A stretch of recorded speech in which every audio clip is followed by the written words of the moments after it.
Kata anak-anak di kampusku, kosanku yang di Ranca Bentang itu angker. Dan itu emang benar. Bukan cuma angker, tapi juga absurd. Dari segi bangunannya aja udah gak jelas. Ya, pokoknya aneh deh. Apalagi ibu kosnya. Super aneh.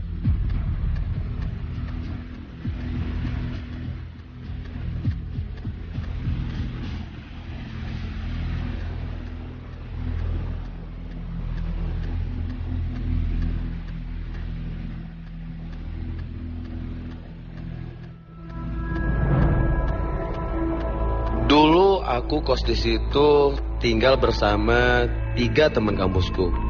Rian, Vincent, dan Josh. Kita beda jurusan dan juga beda provinsi. Sebenarnya itu bukan kosan sih, tapi rumah yang punya kamar lebih terus dibuat kosan. Pertama sih damai-damai aja. Tidak ada kejadian apa-apa.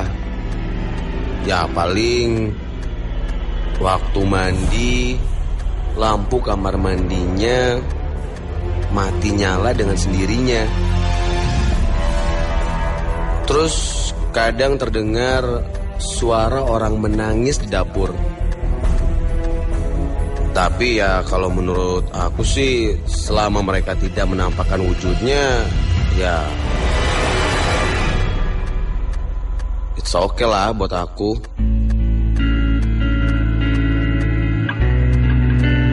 Tiga bulan yang lalu, sebelum aku pindah ke kosan, ada kasus aneh di kosan itu. Yaitu sering hilangnya uang dan beberapa barang. Aku, Rian, Vincent, dan Josh sering kehilangan uang dalam waktu bersamaan. Dan jumlah uang yang hilang pun tidak semestinya.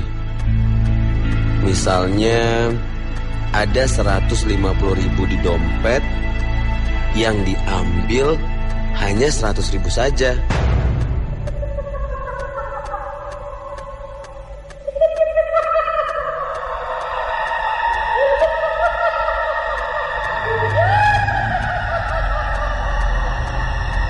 Intinya, lembaran uang yang berwarna merah pasti aja hilang. Dan ini seperti yang dialami Josh. Dia punya koleksi uang selembar 100 rupiah zaman dulu yang disimpan di dompetnya. Dan uang itu pun tiba-tiba hilang.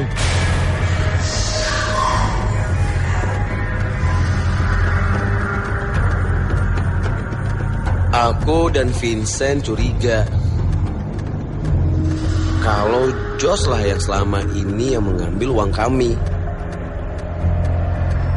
Karena sempat terdengar gosip soal Josh kalau dia mempunyai kecenderungan punya penyakit klepto. Dan aku, Vincent, pernah bertanya sama Josh tentang hal ini. Dan dia bilang, "Waduh, kok kalian nuduh sih? Udah gak sehat nih. Sumpah, gue gak ngambil apa-apa. Gini deh, mau dipakai sumpah apapun juga gue berani." Aku dan Vincent akhirnya menyerah juga setelah menginterogasi Josh. Jadi, siapa ya yang ngambil?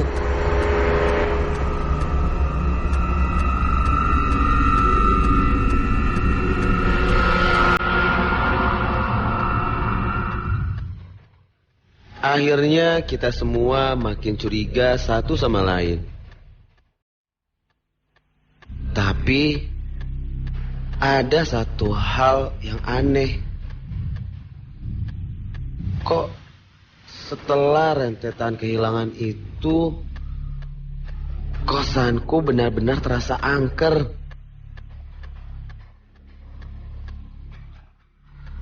Satu malam, ketika kami semua sedang menonton TV, terdengar suara berbisik memanggil.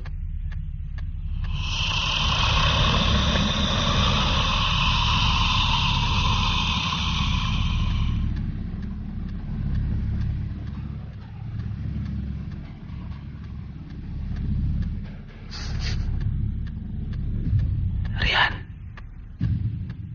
Rian. Aku kontan menengok ke belakang, ke arah suara itu berasal. Sekelebat bayangan hitam melintas.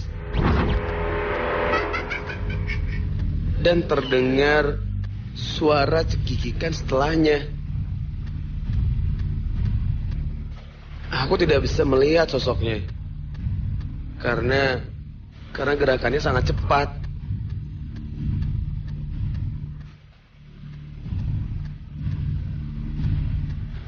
Kejadian yang aneh juga pernah dialami Vincent. Ketika dia sedang mandi, dia mendengar sesuatu seperti suara benda yang diseret, seperti suara rantai.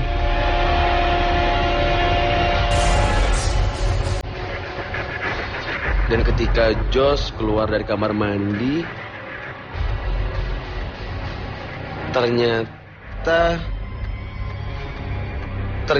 ada jejak kaki anak kecil yang arahnya menuju kamar Josh.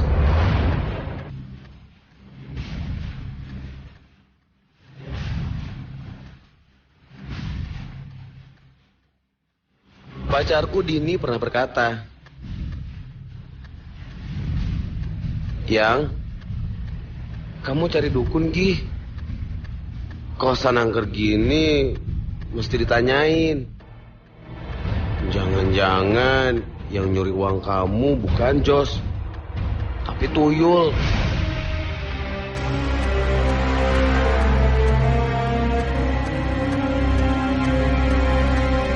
Lalu aku, Vincent,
kami pun tidak lupa membawa sarung ajaib pemberian dukun tadi.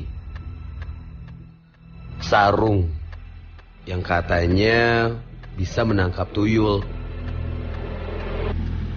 Tapi Setelah kami menunggu cukup lama, tidak ada tanda-tanda tuyul itu akan muncul.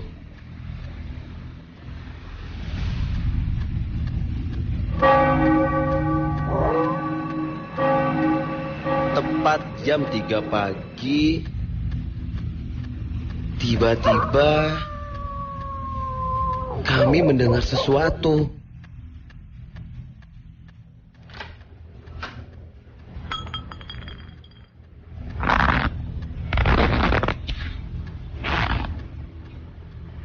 Kami melihat dompet yang tadi tergeletak di meja makan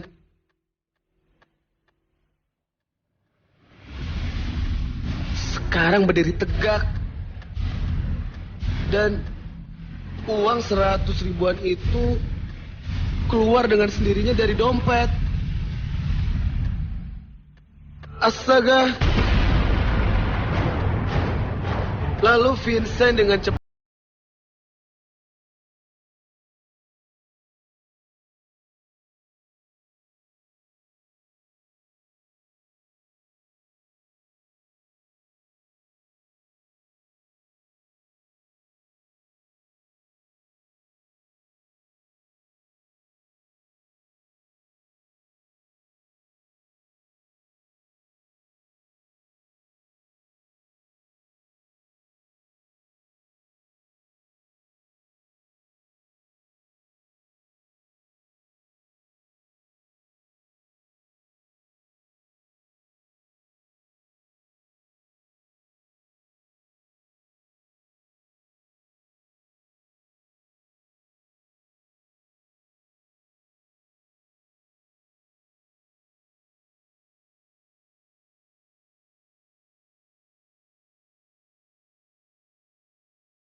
makhluk yang menyeramkan sekaligus sangat menjijikan.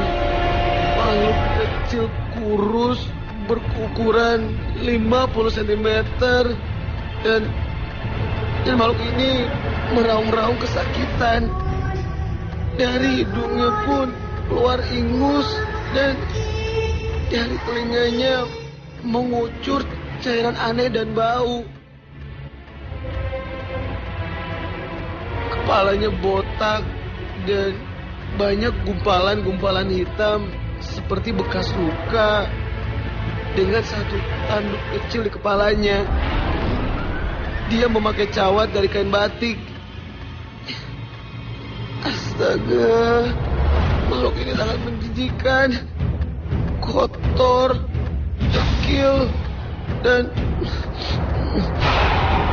bau amis seperti bau darah. Oi, jangan pada ngelamun aja. Kita apain itu, Yul?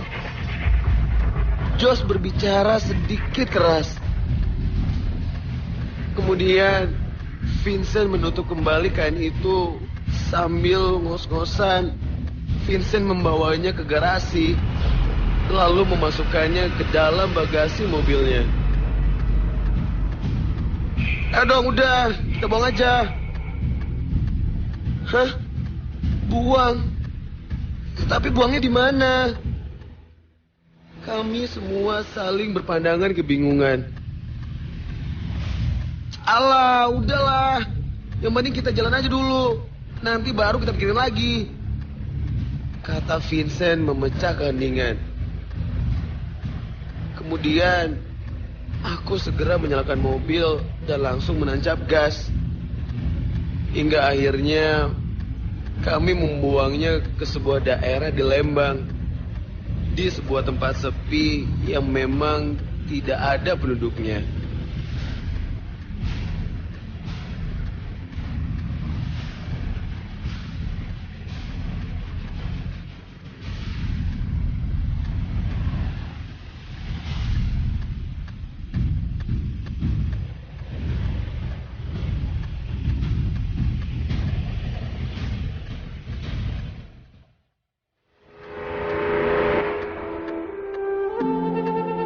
Seminggu setelah itu, kosan kami terasa aman dan damai.